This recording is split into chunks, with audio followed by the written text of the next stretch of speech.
Welcome to the Seller Roundtable e-commerce coaching and business strategies with Andy Arnott and Amy Wees. Hey, what's up, everybody? This is Amy Wees, and I'm here with all of you on the Seller Roundtable podcast. Andy is camping with his family right now. So I'm here all by my lonesome, except not by my lonesome, because I have my friend and just awesome entrepreneur, Isaac Smith, with me today. Welcome, Isaac. Hey, Amy. Thank you so much for having me here. I'm excited to be here. Yes. I mean, I don't even know. I don't even remember how I met you. I think I met you through Danny, and you guys did this really great summit, and I was a part of that.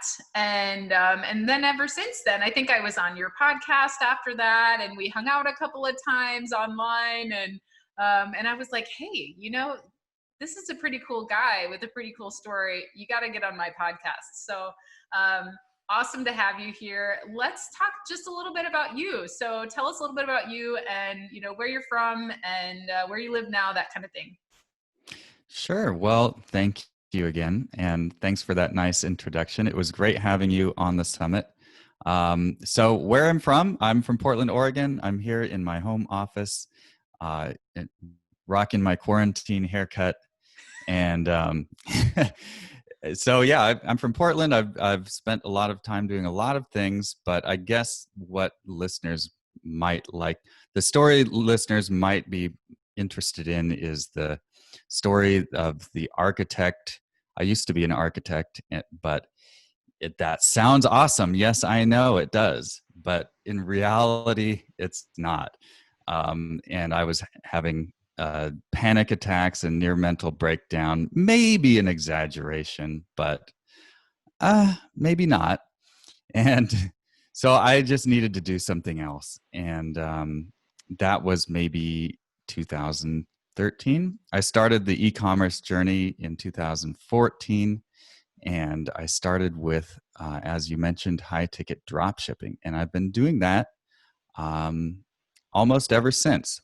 And so, yeah, about a year into that, I quit my job and somehow convinced my wife to move across, sell our condo. Let's both quit our jobs, our good paying jobs, move across the country and move in with my parents in Portland. We were living and working in the Washington, D.C. area at the time. Oh, wow. And we got in our car and drove. Yeah. So you went from the East Coast all the way to the West Coast and to live with your parents after you were already independent, somewhat independent. Yeah. Now you have a new version of independent, right? But you just decided to make this sacrifice so that you could. Why? So what was the ultimate driver of that sacrifice? Riches, like I'm stacking cash here, right? Immediate rich and fame. I guess that's what convinced my wife, was all of that talk, but it didn't happen the way any of us thought. But that was 5 years ago, and we have since taken a big step up. We moved out of my parents' house into my grandma's house about a year later. That was so unexpected, right? We moved out of my parents' house into my grandma's house. Yeah. Okay. So are you still living in grandma's house? Or no, we have since moved out. But I just like to tell the story that way because, it is about sacrifice. And if you have a dream and you have something that you want and you have a good reason for that, then, hey, it's up to you what you do about it. Are you going to just keep going with what you're doing? Or are you going to actually be willing to make those tough sacrifices? And I give all credit to my wife because I can't imagine, her being willing to do that, to quit a job that she really did love at the time and sell all of our stuff. She still says, man, we shouldn't have sold that bed. It's that one was better than the one we have now. But it's about realizing what you want and then going after it. And it's, for me personally, it was more of moving away from what I hate and the pain that I was experiencing in that career, and finding something that would give me freedom and allow me to be myself and who I was and what I think I'm good at, and more along the lines of who I'm destined to be. And so to me, there was no choice. The choice was figuring out how to convince my wife to do this. Yeah, I can definitely relate to that, Isaac, because I, had one of those big high-paying jobs, and the whole family kind of had to sacrifice. When we decided that we were going to take the ultimate leap and I was going to leave this job that gave me all this security, to pay the mortgage and everything else. And we sat our kids down and said, hey, you might not be able to do gymnastics. We might have to eat ramen for a while, and my husband and I, we kind of said, we had a contingency plan for everything. So, if I can't make enough money doing this, we'll go drive Uber. If I can't make enough money, doing this, we had all these kind of backup plans, including maybe selling this big old Texas mansion, for us, it was more important to live our purpose and our dream than to worry about what used to be important, which was keeping up with the Joneses. And it's not important anymore. Now it's important to live the life we want to live. And I think that's so, so powerful when people realize, like, hey, you do have a choice. You do have a choice, and you can make this happen if you really want to, even if it means moving back in with mom and dad or grandma. I love that. Yeah. So cool. So tell us a little bit more about high ticket drop shipping, because that's how you got started in e-commerce, and we're an e-commerce podcast. And so tell us a little bit about that. Like, what is high ticket drop shipping, and how did you learn about it, and what kind of things did you sell? Absolutely. So I think I know that your audience is more of the Amazon sellers, and so that's probably what they're most familiar with. So I want to start by saying, when I decided I wanted to do something different, there was a whole, like everybody listening, and you probably as well, there's that whole journey of finding the blogs, finding the podcasts of like, what could I do? And you find one that leads to another, that leads to another. And eventually I heard, of course, I came across Pat Flynn, who's great and is a great place who was also an architect, which is one of the reasons I had a connection to his podcast at first. But eventually I found people talking about e-commerce, and I thought, yeah, all these other things people are doing, just okay, they sound great, I guess, but they don't make a lot of sense. But here are people who are taking some money and sending an object to a person. That makes sense to me. There's something you can touch, right? And so eventually I found people who were talking about drop shipping. And back then, it was a little different than it is now. If you bring up the idea of drop shipping today, most people, I think you're talking about selling very inexpensive things from AliExpress in China to US customers or all around the world. And that is a very new version of drop shipping that was not around when I got started. And honestly, I mean, we can have that conversation, but I don't think it's a great business model, that version of it. But drop shipping is as old as time. It's as old as the mail order catalogs. And now we do it online. So essentially what it means is you make a sale, you take somebody's money, and you send them something, but you don't actually have that in inventory. Somebody else has it. So a supplier who has a warehouse full of these things, sometimes they're made to order. But essentially you're the middleman. You're the one who's doing the marketing, who's getting that product in front of people who want to buy it. in a way that they do want to buy it and that they're willing to pay for it. So you take the order, and then you tell the other person, that your supplier, to ship the item to the customer. So that's essentially what drop shipping is. And when I say high ticket drop shipping, that's kind of what we added now to sort of differentiate it from this new version that is actually quite a bit different. It's not different in concept, but it's different in practice, in terms of just it's more of like flash in the pan kind of fad stuff that you hear about. And if that's what you do and you're making a great business out of it, please take no offense. But that's just what it's looked like from the people I've seen doing that. So yeah, essentially high ticket drop shipping.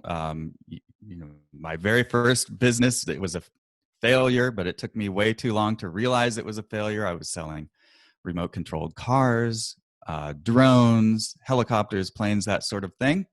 And the business that actually did take off and eventually I sold last year was, people always are surprised to hear I sold salon furniture and spa furniture. So if you go into a hair salon, which you're not doing right now, except in some states.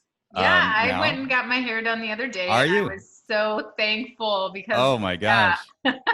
I need to go, but we're not open yet here in Oregon. So if you go into a hair salon, nail salon, massage studio, or spa, look at any of the furniture in there, the chairs, the tables, the mirrors, the drawers, all that stuff, the massage tables, that's the stuff that I would sell. And so when we say high ticket, generally speaking, we're talking about $200, $300 or more. Most of the stuff that I sold was a couple $1,000s. And so sometimes people would buy one. Very often they'd buy 2 or 3 because they've got a whole salon, or sometimes 10 or 15 or 20. Depends on what it is. So that's what I was doing for about 4 years until I sold that business last year. So you started your drop shipping business by selling things like RC cars and drones and stuff, and you didn't have very much success with that. So why do you think that you didn't have a lot of success selling the drones and the RC cars? Yeah, good question. So believe it or not, drop shipping is not that different from a different e-commerce business model, such as selling on Amazon. It is different in idea, but in concept, you're essentially looking for a product that people are buying, that they want to buy, that there's not a ton of competition. There's not too much competition, sort of as a ratio to the demand, and so you want to be able to fill that void. And so that's what you're doing, no matter where you're selling and no matter what kinds of products. And so I know you're not a fan of the formula that a lot of FBA sellers follow, and you have your own take. I know that. But formulas do work sometimes, not all the time. And in drop shipping, it's no different. So there is a formula, there's a criteria. And so I learned all of this through a course that I took called Dropship Lifestyle. And I'm not affiliated with them at all, but that's where I learned, and they're great and amazing. And it works most of the time, sometimes. But whenever you start anything new, there's a learning curve and there's all kinds of things you don't know. And honestly, I don't know what I don't know, but I think it did not. What I thought it was checking all of those boxes was not actually checking all the right boxes. And I think so many of us, when we start selling on Amazon or we start selling in e-commerce, we learn the same lessons.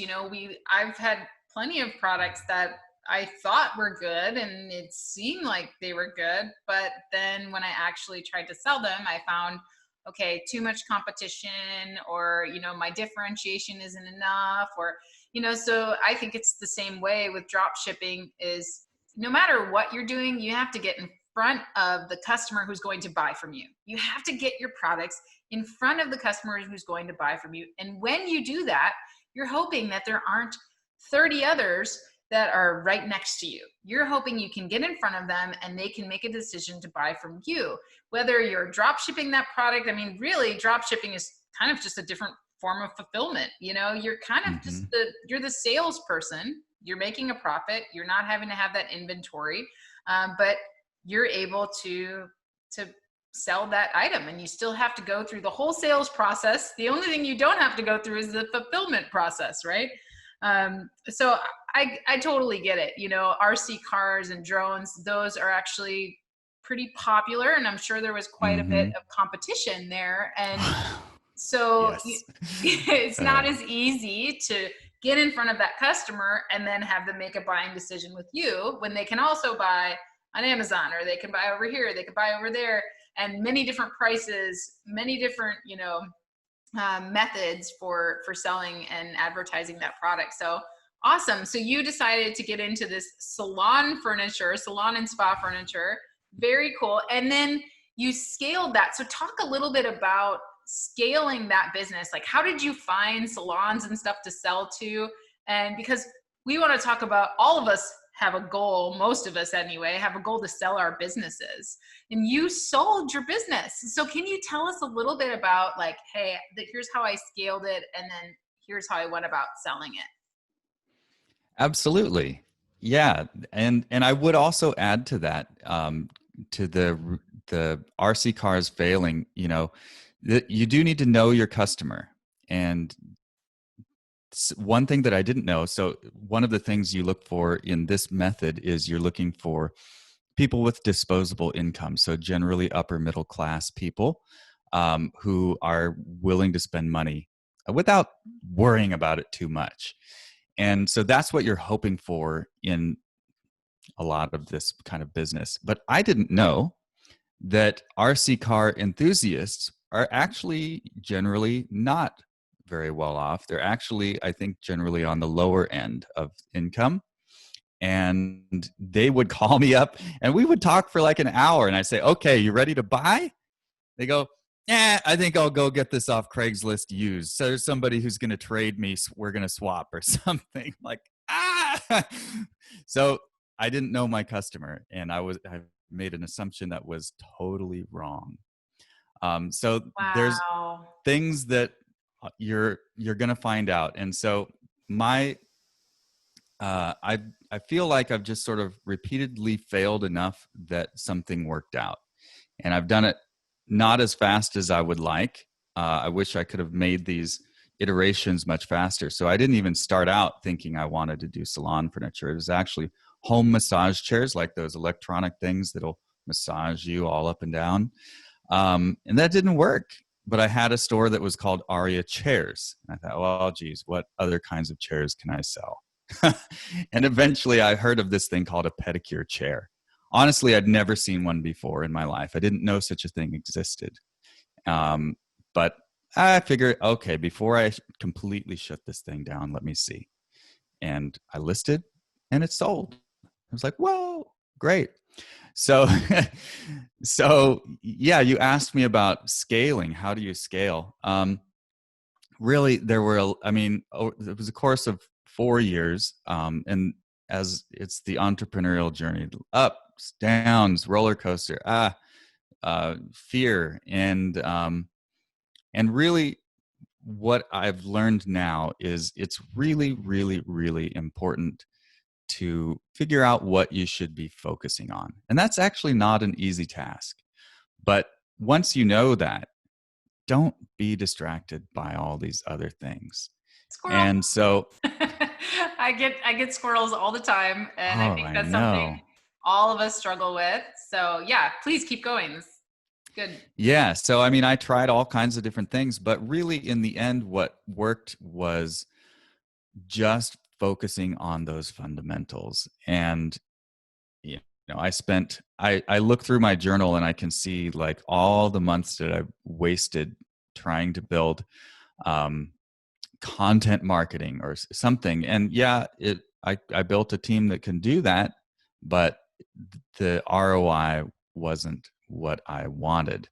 So back to fundamentals. If you're in e-commerce, which if you're in drop shipping, if you're private labeling, if you're whatever, fundamentals are like what we talked about before: finding a customer who wants to buy, finding a product to sell them, and presenting that, getting in front of them and presenting that in a way that compels them to buy.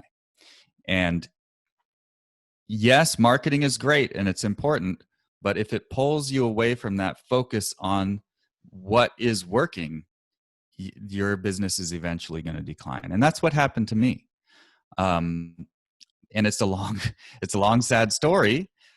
But at the end of it, I had enough pain that made me realize, and through talking with others, helped me get back onto that path. What is actually working for you right now, and can you double down on that?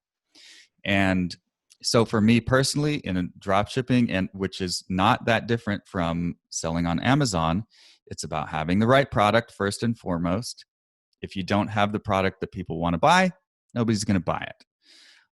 Secondly is getting that in front of the customer. So you have to know how they're searching. You have to know your PPC, whatever you're using that's working. You have to know how that works and continually get better at it. And then also, critically important is presenting that product in a way that is compelling. So titles, descriptions, keywords, images, all of that stuff is actually very similar between Amazon and selling on Shopify or eBay. Even we haven't talked about eBay. I haven't sold there much, but it's all about this product-based business.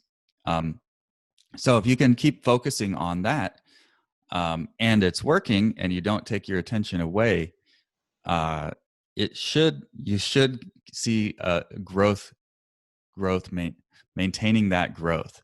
And so once I figured that out and I did that, I saw really big growth, really massive growth right when I listed my business to sell, which is great, but it meant the buyer got to keep that value that I had just created and not pay what it was worth, which I'm not complaining. I'm glad that it worked out that way. And he's glad that it worked out that way.